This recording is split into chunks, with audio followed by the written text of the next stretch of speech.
অন্যদিকে কোচবিহারের সভা থেকে আজ ফের বাংলার বরাদ্দ বঞ্চনায় সরব হয়েছেন মমতা। ৩ বছর ধরে আবাসের টাকা আটকে রেখেছে মোদী সরকার। ১০০ দিনের কাজে মজুরি বৃদ্ধি নিয়েও কটাক্ষ করেছেন কেন্দ্রকে। বাংলার ভিক্ষা চাই না, মাথাভাঙা সভা থেকে ফের চ্যালেঞ্জ তৃণমূল নেত্রীর। ৩ বছর ধরে তোমরা আবাস যোজনার টাকা দাও না, রাস্তাঘাটের টাকা দাও না, ১০০ দিনের কাজের টাকা দাও না।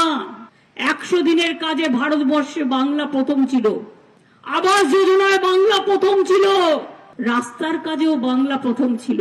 কদিন আগে বললো ৭ টাকা দেব, বাংলায় ১০০ দিনের কাজে বাড়াবো। আরে টাকাই তো দিস না ৩ বছর ধরে, আবার ৭ টাকা বাড়াবে কি? তোমাদের ৭ টাকা বাড়ানোর দরকার নেই, আমি যা দরকার আরো বেশি বাড়াবো, কিন্তু আমি এখন বলতে পারছি না। আজকে তোমরা কি বলছো? ইলেকশনের সময় বিজেপি পার্টি অফিস থেকে ফোন করে বলছে আপকা ঘর চাইয়ে না, আপ ফির অ্যাপ্লাই করো। কেন করবেন? আপনার তো দরখাস্ত করা আছে, আর আমাদের সরকার তো বাজেটে ৩ মাস আগে বলে দিয়েছে যে আপনাদের মে মাসের পরে ওটা আমরাই করে দেবো। আমরা কারো দয়া চাই না, আমরা কারো ভিক্ষা চাই না।